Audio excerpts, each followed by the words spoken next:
Hello everybody, my name is Brandon. Welcome back to Cinefessions, where we talk all things media. So I am back today with another rank and review of a complete series, and this time around, we are going to be talking about the wonderfully fun Resident Evil series. So I ended up watching through this with my wife over the past week and a half here, and they are just so much fun to watch, so I was having a great time. We did finally bust open the 4K set that I picked up on when it released. I actually pre-ordered it because I was super excited for it.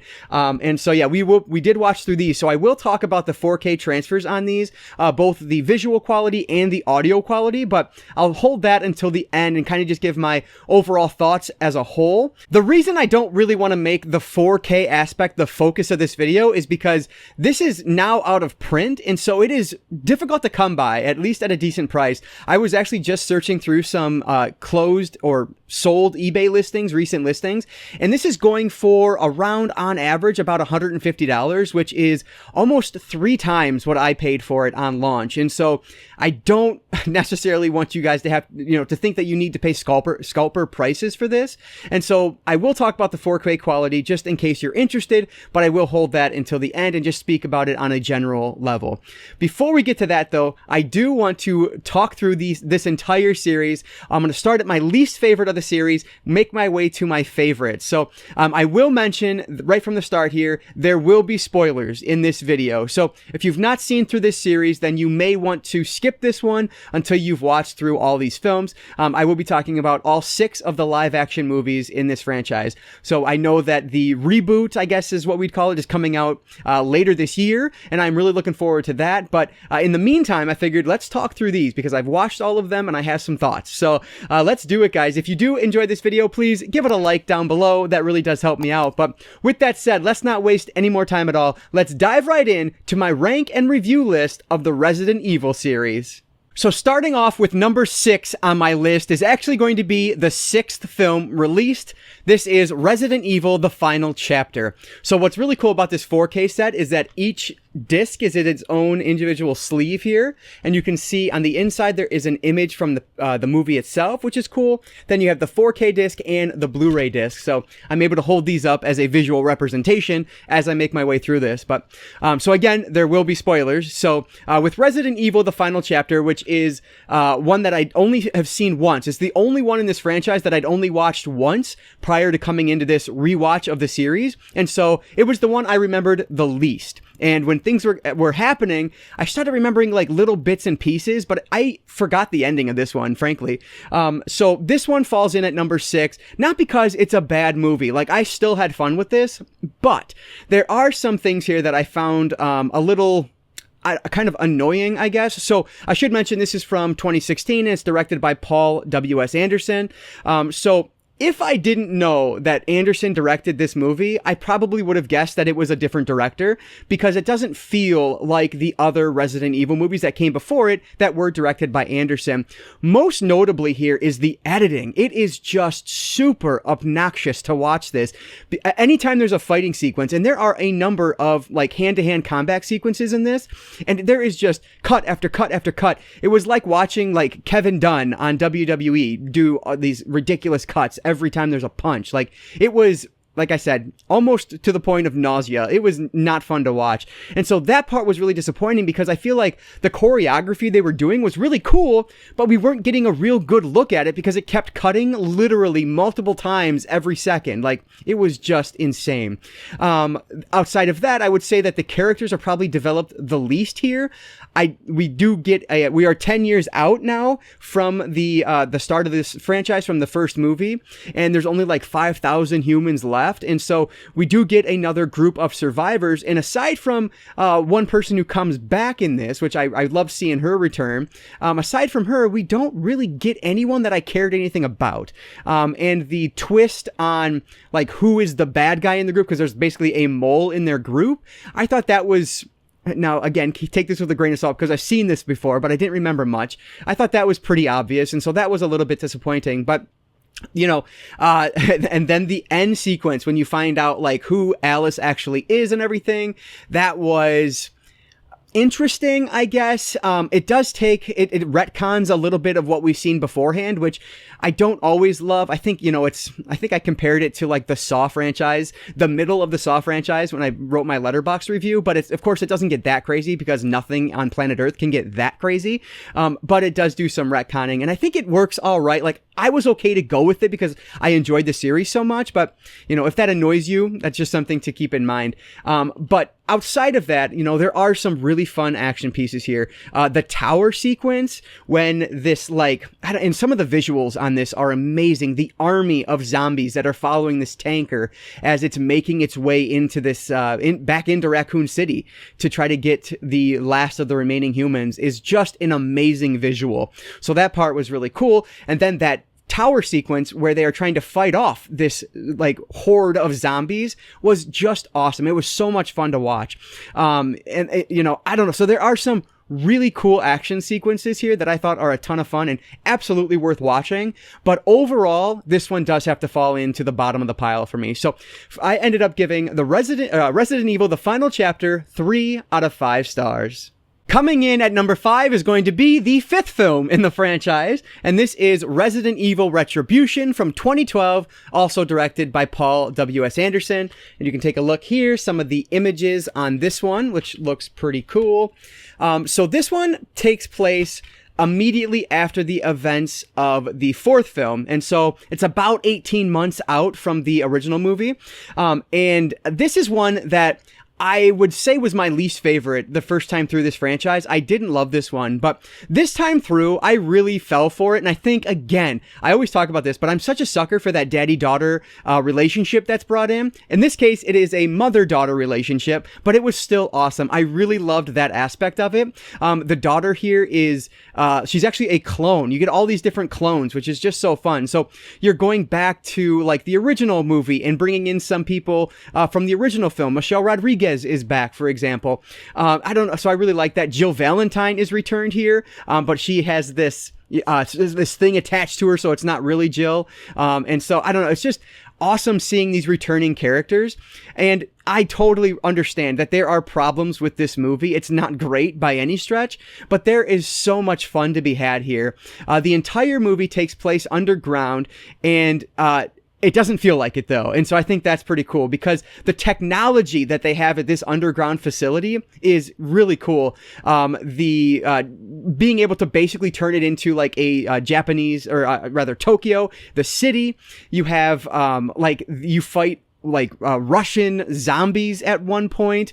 The characters, or the creatures here, the bad guys, are just bigger and badder. There's more of them than in the movie before it. And watching Jill fight through that with what was it, Ada Wong, I believe is the character's name, is just so much fun.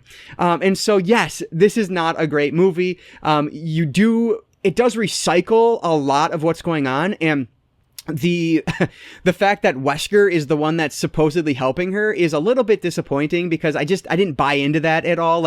He spent 4 movies trying to destroy her, and now all of a sudden he's trying to help her out, which of course is retconned in the last movie. And then you get somebody else, the AI, who's trying to, destroy her instead, is helping her. So it's just crazy at the end of the series. But either way, the ending of this, that final sequence of Washington, D.C. just decimated, is such a cool visual.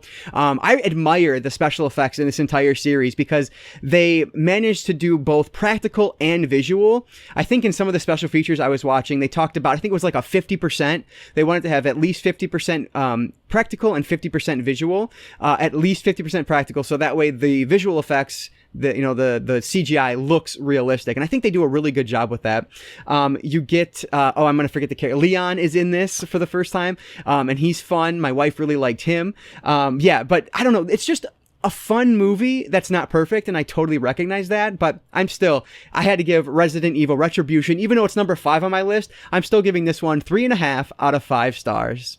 Number 4 on my list is going to be the second film in the franchise, and this is Resident Evil Apocalypse. And this one is from 2004, I believe, and this is directed by Alexander Witt. Yes, this is from 2004. And so this is one that I always forget just how absurdly over the top it is until I start watching it again. And it picks up right from the end of the original film. So it's basically right after the events of that. Jill has, awakened at the end of the first film, and she's walking into Raccoon City to see it kind of destroyed. And so with this, my biggest problem with this is just kind of the plot is a little bit lacking. Like, we are essentially trying to find, we're following this group of people who are trying to find this little girl, who is one of the Umbrella Corporation's employees, or I guess former employees, daughter. And so they're trying to find her, and that's what this whole big group of people are trying to do, because Umbrella has screwed some of them over and has not come to pick them up. But I love the city setting here, even though I wish there was kind of more zombie action going on. The Nemesis comes into play here, and he is so cool. I love, again, the set pieces are just fantastic. And so the very first moment you realize how over the top this is has to be when Jill Valentine walks into the police station, and you have this like first person, like video game feel to it. And it's like, oh yeah, this is ridiculous. And then minutes later, maybe, I don't know, 15 minutes later, whatever it is, 10 minutes later, all of a sudden Alice comes crashing through the church window on her motorcycle and just starts destroying I think they're liquors at that point. But it is just so cool. I love those pieces. Her fighting the Nemesis is as good as I was hoping it was going to be after watching the original film. And so I really enjoy, there's the sequence of her crashing through. I just love it. It's so much fun. But yes, and so this is one that kind of lives and dies by its set pieces because the story is not great. I do like the characters in this one. Alice, I think, she's supposed to be like this super badass, and I think at points she is, but then Alice comes in to kind of take over, and I love that. It just makes Alice even cooler. And Milla Jovovich is so excellent throughout this entire series. I don't know if I've already said that, but she is just the absolute perfect Alice in these. And so I think she never wavers. She's amazing from the first one and just as good in the end. And so she is kind of the constant that holds this entire series together. So power to Milla Jovovich for her incredible job of making this series worth watching every time I watch it. So Resident Evil Apocalypse, again, not great, but I sure enjoyed it. So I gave Resident Evil Apocalypse 3.5 out of 4 stars. Into the top 3 now. Number 3 is going to be the 4th film in the franchise, Resident Evil Afterlife, directed by Paul W.S. Anderson. And this is one that I do not remember liking nearly as much as I did this time through. But watching it now was just so much fun. So this has one of the best opening sequences in the franchise. So basically with Afterlife, we are about 18 months out from the events of Extinction. And that puts us at about the 6.5-year mark from the original film. And so she starts off trying to get revenge on Umbrella and Wesker, and you get all of these clone Alices. So the CGI work or the special effects here just looked amazing. This shot is actually from that opening sequence, and it is just so much fun watching all of these Alices try to take down Umbrella. I love that. It's one of my favorites in the franchise, one of my favorite scenes. And so from there, she decides that it's time to go try to find Arcadia, which of course is from where all of her friends went in the 3rd film. So she gets there and she runs into Alice runs into Claire, and Claire has this device attached to her. She ends up having amnesia and doesn't remember what happened. And so they take off on a flight down toward LA. They eventually run into this prison, which, yes, I love me zombie movies or television shows when they get to the prison. I just love that setting. And I think it works really well here. You have Claire's brother introduced by I forget his name, but it's from the star of Prison Break. And I think they're just so much fun to watch. This is one where I probably, maybe outside of the original, I like the characters the best. Like, they are awesome characters in this, and one very vile character as well, which is always important to have in these. But just kind of that revelation of what Arcadia is, how that all plays out, and then the finale where they're walking through this ship, like, it's just so much fun to watch. The landing the plane on top of the prison is so fun.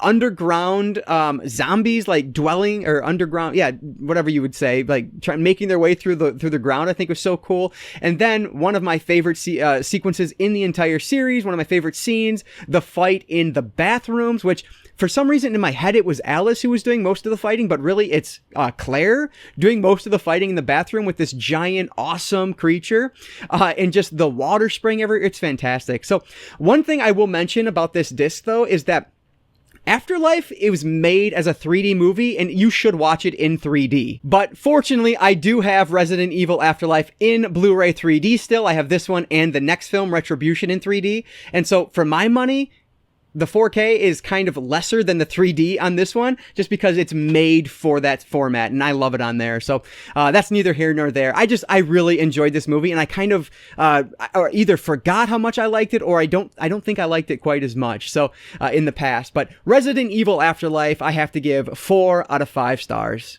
Number 2 is going to be the third film in the franchise, Resident Evil Extinction from 2007, directed by Russell Mulcahy, I believe is how you would say that. So this one was always a favorite of mine whenever I watched the series, like the first, second, and third times, and it's no different this time out. This one, I talk about the awesome opening sequence last time, but this also has a really like dark and disturbing opening sequence that you might not expect based on the first 2 films, but it is really just, it's well done, I'll say. So this one, again, I'm kind of repeating myself, but this one really does have what is my favorite set of characters, because unfortunately Jill Valentine is not back due to scheduling conflicts with Aragon, I think is what the actress was filming. She couldn't return for this one. So instead, they bring in Claire, played by Ali Larter, who I talked about earlier, and I think she's awesome. This is definitely my favorite of her movies. I think she's so good in this as this leader of survivors. But with this one, we are like 5 years out now from the last film, Apocalypse. And so we are following Alice as she makes her way through this like desolate landscape. And so eventually she's going to run into these other group of survivors that has some friends of hers from the second film. And then it picks up from there. I love when they end up going and they get to like Vegas, and they have those awesome set pieces there where they're fighting the zombies that are placed there by Umbrella. I believe this is like the first one where we get a lot of clone action. I think that's like the real opening sequence. And then the second sequence with the actual Alice, or the real Alice, whatever, is the one I was talking about that is super dark with the dogs and trying to get people to basically they play a fake radio signal to lure people there to murder them. It's just so messed up. But yeah, this is the motel sequence is so cool with all the birds and everything. It's just awesome. I love it. And so this was one I was really looking forward to the 4K on, because you get that desert landscape. And for my money, landscapes are really what I love in 4K. And this one didn't disappoint at all. I think it looked so good. But again, I'll talk about that in the end here. But yeah, so I love this movie. It has always been a favorite, and this time was no different. So I think this is just an excellent film in this franchise. So I ended up giving Resident Evil Extinction 4 out of 5 stars. So that, of course, means that my favorite film in the Resident Evil franchise is going to be the OG Resident Evil from 2002, directed by Paul W.S. Anderson. So is nostalgia playing a bit of a role in this? Probably, because this was just the original. Like, I was so excited to go see this in theaters when it was announced, because I'd always played the original trilogy with my uncle when I was younger. It always scared the heck out of me. I loved it. And so I was hyped to go see this in theaters, and it did not disappoint. And so I love this film, and it holds up so well. This one really feels... It is an action sci-fi movie like the rest of them, but more than any of them, it feels more like a horror film. And so there are just a number of jump scares here that you don't see really any of in the later films. So I love that aspect of it. I love bringing in that horror aspect, which I think Anderson does a really good job with. On top of that, you have the Hive is introduced in this film, which is right underneath the mansion from the original game. I love that aspect of it. There is a time limit. These characters have to get from point A to point B in a certain amount of time, or they're locked down there forever. Mila Jovovich is excellent, but I was going to say Michelle Rodriguez is in this one, and she is excellent. It's just one of those badass roles that she is so damn good at. And then you get Thomas Jane in this as well. I don't know, it's just a really good cast. I like the characters here. Trying to watch as Alice figures out what's going on throughout the film is a lot of fun. The opening sequence of the tossing of the T-virus, where everything everything starts is great. This is just a really fun movie. I love the train sequence at the end. It has one of the more iconic lines from this era with the "You're all going to die down here." The laser death sequences are fantastic. Like, there's a reason that the laser sequences and the Red Queen are brought up later in this franchise multiple times, because they are iconic to Resident Evil. So I cannot have anything usurp the original. This is awesome. I love this movie. So I ended up giving Resident Evil from 2002 4 out of 5 stars. So before I wrap up here, I do want to talk about this 4K box set. So as I talked about earlier, this is now out of print, unfortunately, which I was really surprised to find out. And it's going for about $150 on average on eBay. I think there was an Amazon listing over $200. Like, those prices are ridiculous, and I would not recommend upgrading for that price. If you can find this for about $50 to $75, like what I paid, then I would definitely recommend the upgrade here, because there definitely is a visual, you get better visuals with this than you do with the Blu-ray discs. Now, that said, going through, these are darker films that almost all are super, digital and color graded and are made to look a specific way. So yes, you will get a visual pop with some of the films, with their costuming, and some of the different set pieces are going to look really good. With Extinction, I think the desert landscapes look awesome. You get that a little bit in some of the later movies as well. I think watching the zombie horde in this just bleak landscape looks really cool in 4K in the last film. But with the last film, like, it is just so they're going for a very specific look that the 4K, while it looks better, it doesn't give you that pop that I often associate with HDR10, which I should have mentioned. All of these have HDR10. They do not have Dolby Vision, but that HDR10 color grading is there. I will also say, for my money, if I'm looking at the 4th and the 5th film in this franchise, I'm going to watch them again in 3D versus 4K. Yes, they looked good in 4K, but really they are made for the 3D format. So if I have the option, I'm going Blu-ray 3D over 4K for films 4 and 5. So just my thoughts on the visual side of things. Keep that in mind. That's how I saw it. With the audio, though, these are all rocking new Dolby Atmos tracks, and they are fantastic. That alone is worth, if you have to pay $75, I think that alone is worth it, because these rocked my house. They were so much fun to listen to from the first one all the way through to the end. I think it arguably gets even better as the franchise continues when it comes to the audio end of these 4K discs. The Dolby Atmos track is excellent. Cannot recommend it enough for that. So if you are able to get this at a decent price, then I definitely recommend it, even if you are only looking for a mild upgrade in visuals. But if you want that audio upgrade, this is an awesome box set. So those are my thoughts on the 4K release. Again, don't pay those crazy prices, but if you can find it for a decent price, I think it's worth it. And there are a ton of special features as well. Basically, everything that you get from the originals, and you can see on the back there if you're interested, and a lot of these are right on the 4K discs themselves. I actually ended up watching quite a few because they end up playing automatically. Once the movie's done, they start cycling through the special features, and I thought they were really fun. They're going to be kind of basic behind the scenes making of, but if you love these movies like I do, you'll probably get a kick out of them. So definitely enjoyed the special features on here as well.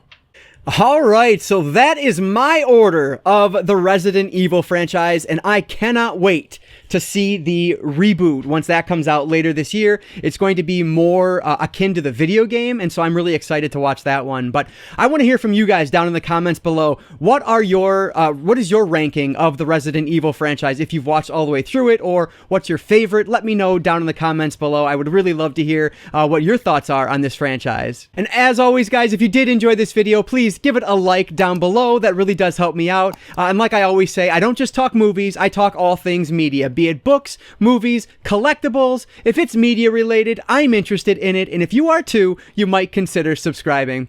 Alright guys, so that's gonna do it for today. I just want to say thank you all so much for watching, and I want to encourage you to consume some media today. I'll catch you next time.